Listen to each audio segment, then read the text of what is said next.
Hatagan ta mog tips sa pag-set up sa solar panel kay kani daghan po kayong nangutana ni. Ingon ani ni siya na ay bad effect kung ang imong solar panel di maayo pagka-plastar. Karon sama ani nga situation. So karon ingon ani jud nga situation. Ibutang tang imong usa ka string na ada dapita. So karon ibutang ta usa ka string nimo is 7 ka solar panel or unom. Unom ka solar panel ang usa ka string. So ibutang nimo da dili na maigo ang unom da tanan. So karon ang tulo ibutang ta example, tulo imo mabutang diha nya tulo dito sa pikas pero combine silang tanan series connection. So dako kayo og epekto. Ibutang ta dirigi ka ng adlaw ni siga. So direct ang igo ang tulo. Pero ang tulo dito example wala masigahan sa adlaw. So ang tulo nga nasigahan sa adlaw kung bisan igo pa sa direct sa sunlight pero ang pikas tulo dito wala maigo sa sunlight, wala sa direct kay landong pa man dito sa pikas side. So posible kung unsay harvest dito sa pikas solar panel nga tulo kay combine sila series connection, kung unsay harvest nga dito example 600 watts ang imong solar panel sa unom ka buok unya ang tulo ta dito sa pikas ni harvest reg 100 watts. So kanang naigo sa sunlight diha ang tulo ka buok 100 watts ra gihapon ang iyang harvest ana. So ingon ana ang bad effect kung dili matplastar nimo ang solar panel og tarong. So mas maayo kada string igrupo nimo sila nga magdungan sila kaigo gyud sa init kay para ang ilang harvest magkadungan sad.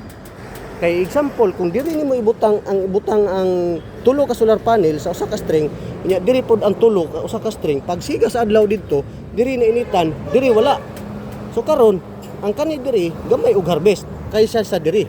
So ang kaning diri nga solar panel example na initan og una dili na siya ka harvest og tarong bisan na sakto pa sa igo sa init kay series connection sila. So maapektuhan siya sa wala maigo nga init na mauna na siya ang dako nga epekto no sa series connection. Sa parallel connection lahi na pud na siya ha.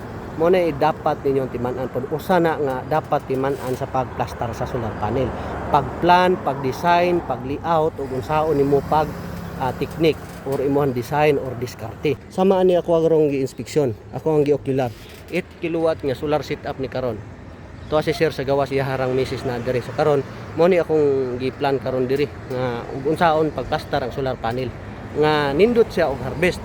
Dili ka mahayan ang harvest sa solar panel ba digid niya patuyangan lang nimo butang ang solar panel dili ngon ana kay naa nay bad effect kung dili mao ang pagplastar or design sa solar panel. Sama ni facing south.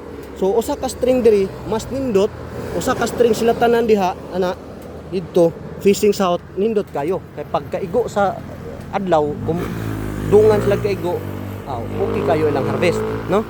Unya ang iyaha po diri example ang imong technique diri ang usa ka string diri pagsiga sa adlaw, pag sahop sa adlaw diri pod ang usa. So okay kayo pag sahop sa adlaw na gyapon say harvest diri igo gyapon. So diri pod ang usa.